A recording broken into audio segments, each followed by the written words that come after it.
Firecall, the fire safety show with Division Chief Jim Sedaris. Hi, my name is Division Chief Jim Sedaris, and you are watching Firecall. And this month we are road tripping. We're going to the National Fire Academy in Emmitsburg, Maryland. You're going to hang with me and go through my class, learn a little about what happens at the National Fire Academy, which is the mecca of fire service education. And then we're also going to be doing some water rescue with the boys from Rescue 10. So, hang with me a second. Going to get some shout-outs done. This shout-out goes to Kyle. Kyle wants a shout-out to the Philadelphia Fire Department. Interestingly enough, one of my instructors at the Fire Academy was Phil McLaughlin, the Deputy Fire Commissioner. So this one goes out to you, Kyle. And this next one goes to Christina. Christina wants a shout-out to the Durham Fire Department in Durham, Connecticut. Now, if you want a shirt, we send these out for people that send in questions and shout-outs. You're going to have to stay to the end of the show, and we'll show you how to do it. So sit back, spend some time with us at Sioux Falls Fire Rescue, and hang with the crews all across town. I'm here at the National Fire Academy in Emmitsburg, Maryland. And this is a place where firefighters come from all over the world to learn the newest and latest developments on how to be a safer firefighter, how to oversee huge incidents, and just to get up to latest on what's going on around the world and some of the newest techniques to manage fires. You get together with your group, you learn more things, you have structured class sessions that you take to be able to provide a better service back home. I'm in the EFO program and I just love it. This is my third year of 4 years, and I'm going to take you into that classroom, meet some of my colleagues from all over the world. We even have a guy from Australia who's here for 4 weeks, and hopefully you can see what the fire service learns. This is like our college. This is, for you, brainiacs, this is the Harvard of the fire service. So sit back and show you what we got here in Emmitsburg. This is a spot in 1979 that President Jimmy Carter enacted public law to provide for the advancement of the fire service. In 1979, this was dedicated, and they bought this campus just for that purpose.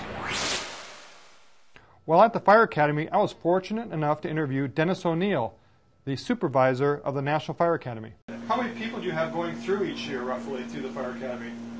In the Fire Academy, we train about 8,000 people in residence a year. We have a sister school on campus, the Emergency Management Institute, and they train about 8,000 people as well. But most of the men and women who attend the National Fire Academy never see this place. They attend through our off-campus deliveries. We trained last year 85,000 students. Wow. To give you a perspective on that, the FBI's National Academy trains about 1,000 local police officers a year. We train about 85,000 local firefighters a year. That is amazing. Yeah. Now, I know a lot of people say, well, the Fire Academy is for metro departments or for larger departments. What would you say to that? And then the process is, who sponsors it when we show up for training? Sure. The truth of the matter is that the majority of the fire service is small, volunteer and rural departments. About 80% of the nation's fire service is volunteer. So it's not true that our students are primarily metro-sized fire departments. Nothing could be further from the truth. If anything, I would suggest that the metro departments are underrepresented because union contracts and overtime issues and things like that. So when men and women apply to come to the National Fire Academy, we explain to them that we will pay their way to and from the school. We'll put them up in a private room, a private bath, remote-control color TV, and great food. Great food, and all of that is covered by your tax dollars. The training is provided for free, so the only expense to the student is actually the cost of food. So we encourage everybody in the fire service to come to the NFA and get the best training in the world. Well, Jim, I believe that, and but all I say to folks is try us once. I know you'll be back. But a lot of people are concerned about coming out here. They're intimidated. They think that they're not going to be, or they're not from a big enough department, or they don't have enough experience. And the truth of the matter is that when you come here, there are no ranks. We don't wear uniforms. Everybody's equal. More than likely, you'll be in a class with 25 other strangers, people that you don't even know. And we get into the process of exchanging ideas and interviewing people and finding out about what they do, and I think students learn probably 25 to 30% of what they learn from the other students in the classroom. This is hallowed ground for the fire service. This is the memorial for all fallen firefighters. Every year, a bronze plaque goes up with all the names of the firefighters that died that year. There is an eternal flame glowing 24 hours a day to keep the memories of those men and women alive. This site was dedicated in 1981 by President Ronald Reagan to give recognition to those firefighters that lose their lives every year. These are some of the plaques that recognize all the firefighters that died. People actually leave things. This is the plaque for 9/11, and this is visited by thousands of firefighters every year.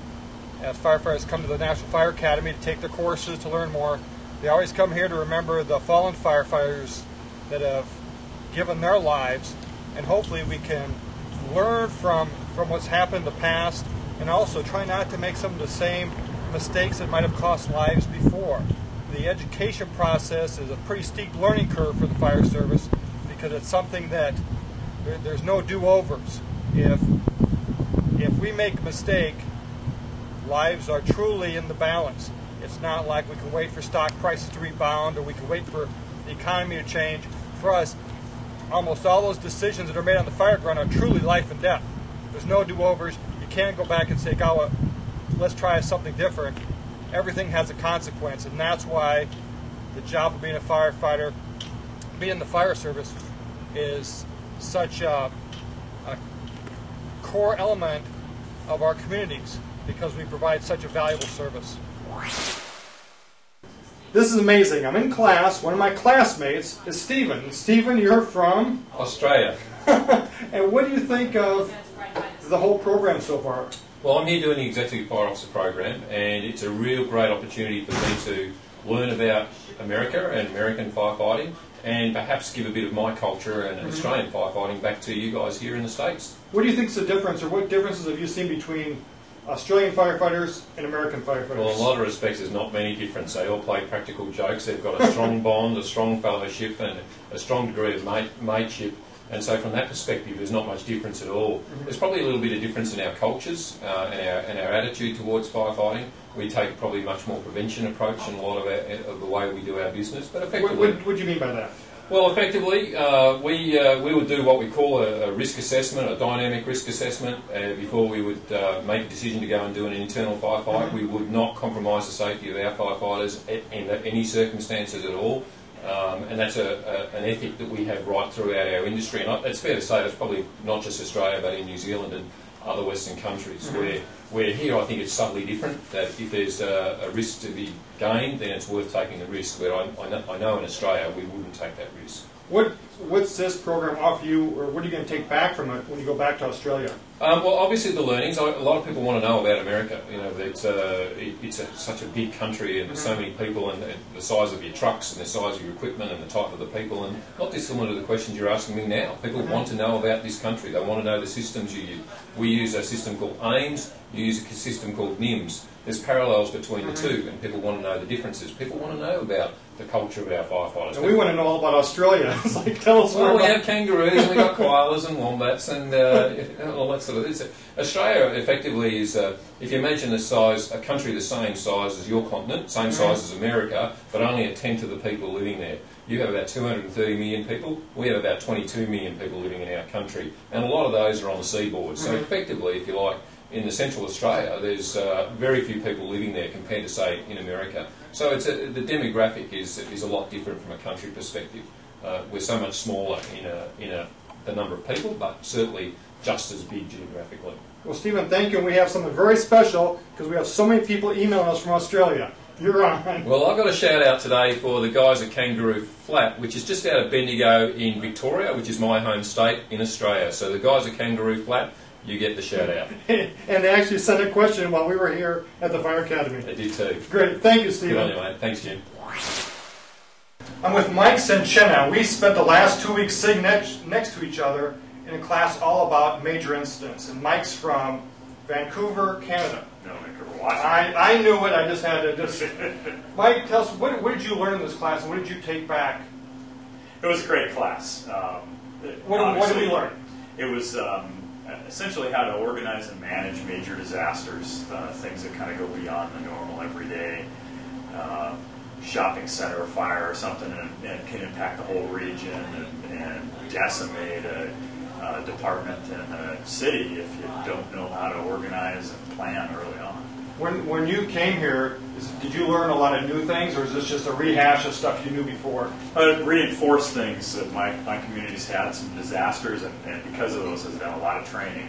So not a lot of it was totally new, but what I asked at the outset, because they all asked what sort of positions we'd like to work, I asked to be put into some of the positions that I've never worked before. That's what I did too. PIO and some planning spots, and that was great. I was able to really test myself in areas that I'd never actually worked in before.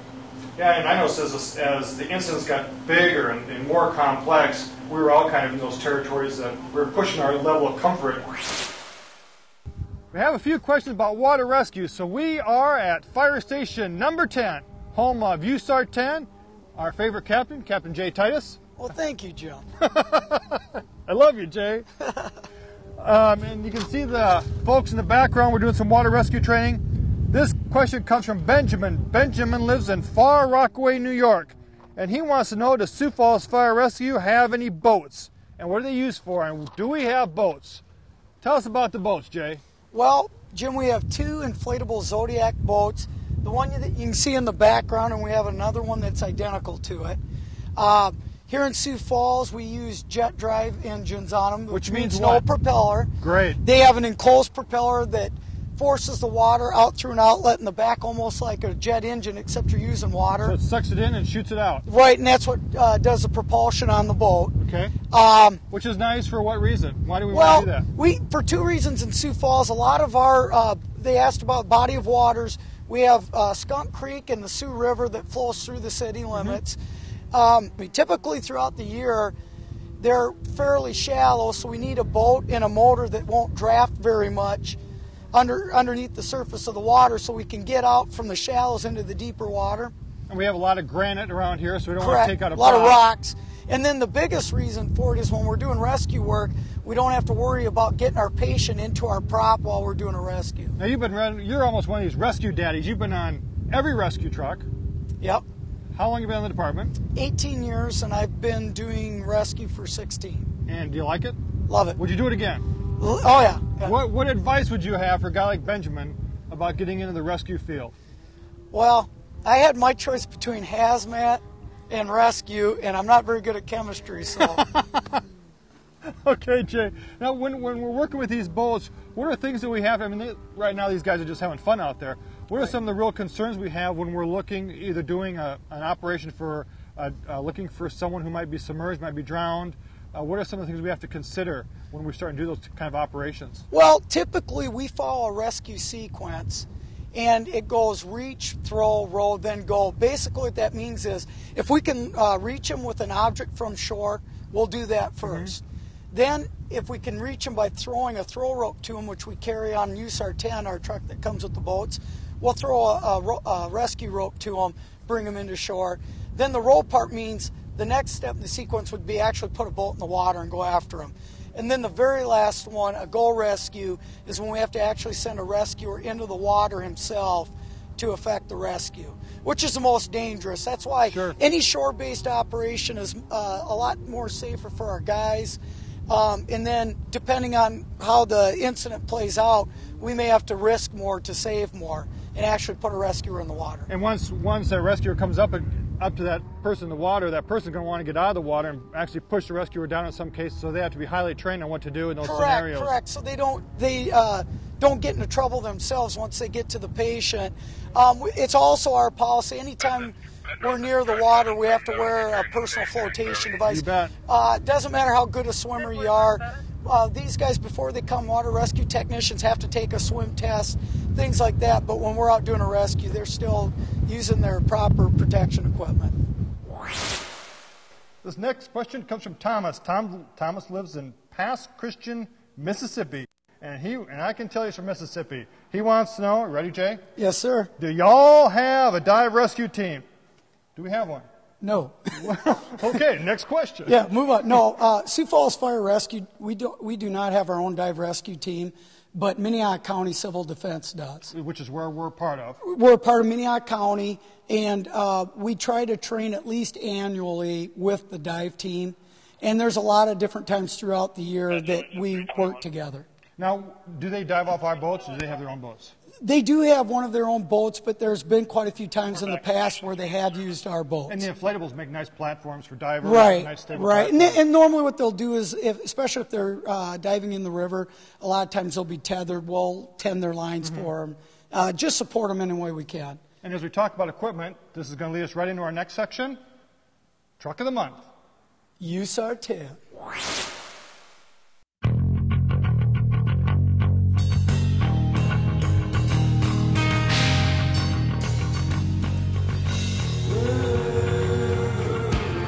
Okay, Jay, this is USAR 10. Now, it's a four-wheel drive truck. Tell us a little bit about this truck.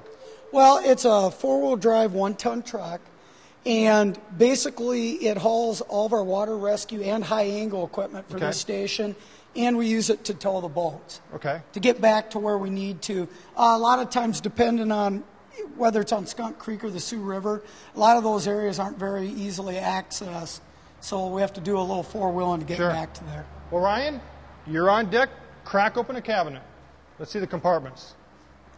Basically, what you're going to see on this side is our high-angle side of the truck. Okay. We carry some rescue rope, Stokes basket if we have to remove somebody in a high-angle environment. If he opens the next door, there's also the personal bags that have all of our harnesses and different things we use for high-angle rescue. And then also you'll see that there's some rope in the back that's yellow. It's different colored. That's our actual water rescue rope. The polypropylene? Correct. And the only difference, it's not quite as strong as the rope we use for high-angle rescue, about half the strength, but it floats. Sure. But it floats. All right. And back here again, some more high-angle equipment, different rigging bags that we use when we're rigging anchors. All right, now coming around to the back of the truck, inside we carry more of our water rescue equipment. The first item you might see that our Seniority Challenge firefighter, Ryan Rauch, who's got approximately 7 months on the job, is we have a line launcher gun. Haul it out, Ryan. Here's your first question. Okay, are you ready? We'll try. Okay, open your line launcher. Tell us how far that you can shoot that line, Ryan. And what's the variable about distance? The variable would be on your angles and the wind and all that, and I believe it's 600 feet is the rope. Ryan, I owe you a soda pop. That was going to be your trick question. I didn't think you were going to get it. Have you shot the line gun yet? Yes. Really? What'd you think? Just like a shotgun. It's got the same kick as a shotgun does. So for a man your size, it was barely noticeable. Yeah. Okay. Actually, it hurt. If you look at that line launcher, just a second, Ryan. What it is, it's a single shot 4570 cartridge is what it shoots, and it actually fires the brass rod that Ryan's holding right now.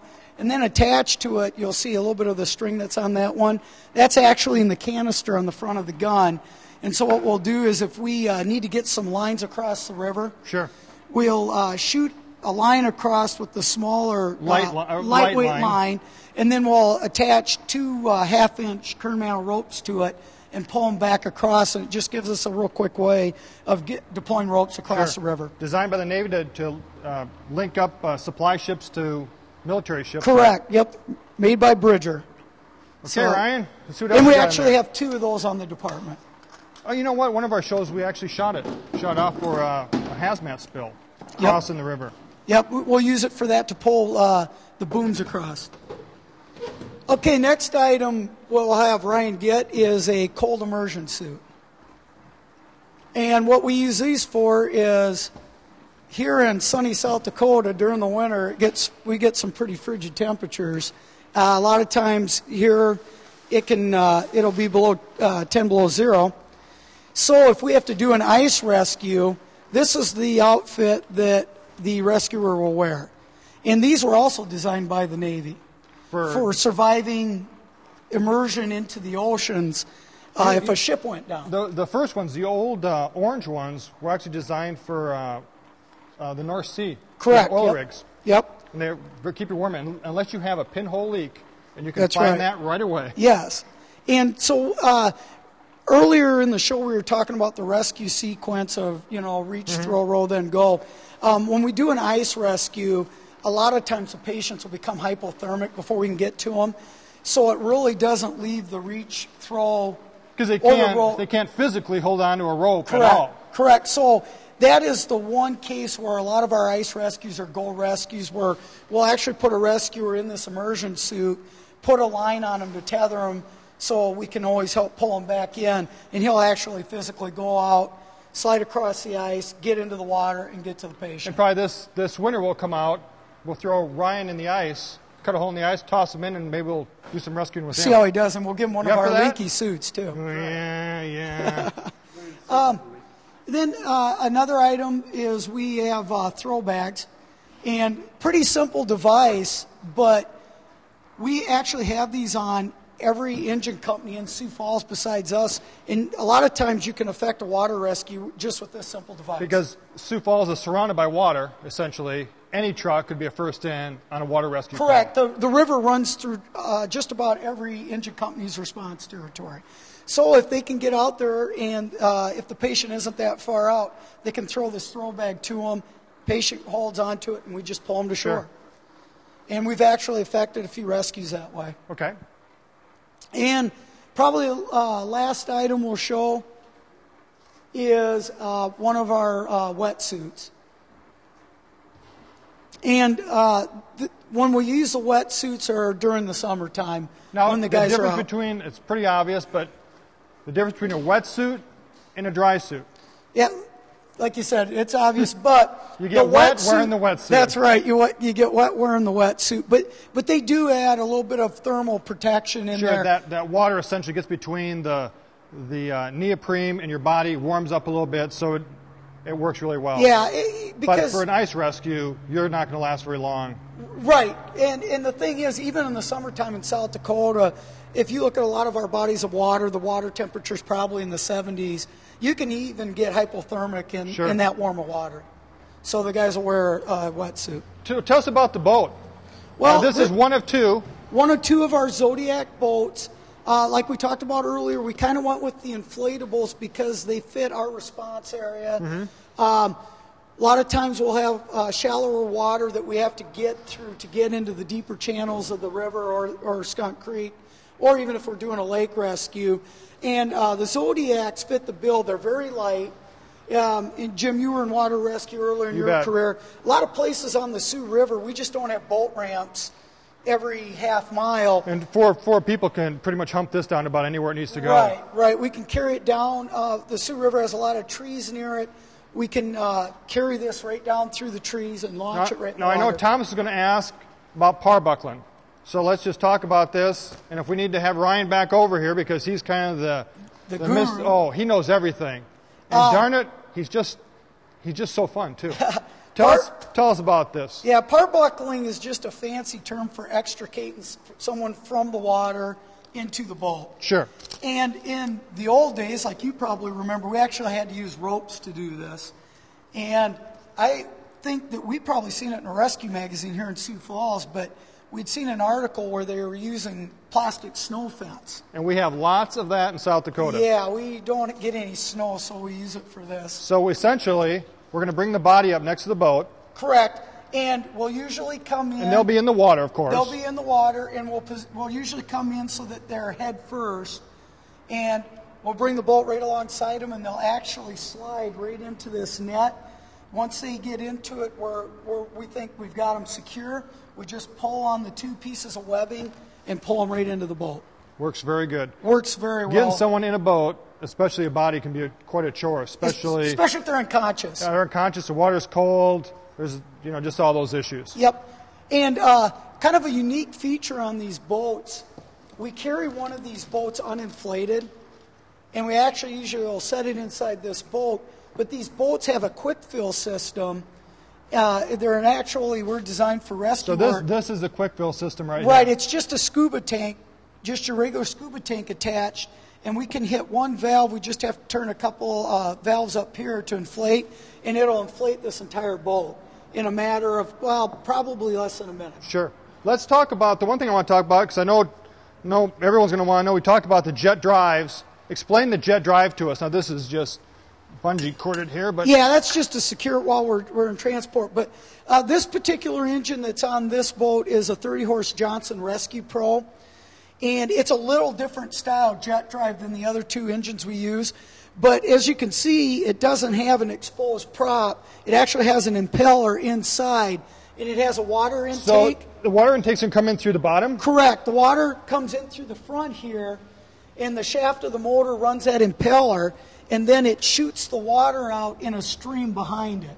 So if I'm, worst case scenario where we don't want to be here, but if I'm in the water here, I'm not going to have to worry about a prop or anything hitting me. Correct, and it works good for our guys, because if they do have to go in the water, you've trying to get into this boat without a ladder, a lot of times they'll use the motor as a ledge to help them get up in the boat. They shouldn't. When times are tough, when you need to get out. And the other style of jet drive is what we have on the stand right over here. And we have two motors of this type. They're both 20-horse jets. And they're just a little different. The intake on these is actually on the bottom, and the impeller's in here, and then they shoot the water right out the back, similar to that one. And all this does is you just control. Right. This clapper here controls which way the stream's moving. Sure. So this might be in reverse or forward. Correct. Now the National Fire Academy is where that fallen firefighter memorial is. And if you watch the end of the show, past the credits, you're going to see the firefighters that died in the line of duty this month. It's really important that we remember those firefighters and what service they provided, because that's what our society is built on, is giving service to mankind and doing the right thing. So watch the end of the show and you'll see the firefighters every month that gave their lives saving others. Now we got a couple more shout outs, talk about t-shirts. Now if you got these shout outs, if the town looks kind of tough, help me out, write on how to pronounce these towns. But this shout out goes to Stefan, and Stefan wants a shout out to the Limestone Fire Department in Kankakee, Illinois. And this is a tough one. This is from Dave in Canada. He wants, and this is kind of neat. Dave writes that he's actually decided on a career choice based on what he's seen on Firecall, and he wants to be a firefighter. So good for you, Dave. Now let's move to some place that I can pronounce. Dave wants a shout out to the Kankakee Manjani. He wants a shout out to the Manjani Fire Rescue Service in I can't even say it. Rama Manjanine in Canada. Help me out on this one. We can't figure out what this one says, and no one in the crew can figure it out either. But Dave, you're getting a shirt from Sioux Falls Fire Rescue. Now, if you want one of these shirts, you got to help me out a little bit. Send in your questions, send in your shout-outs, and we'll try and figure it out. Hey, I had a good time doing this, as always. My name's Div Chief Jim Sedaris, and you've been watching Firecall.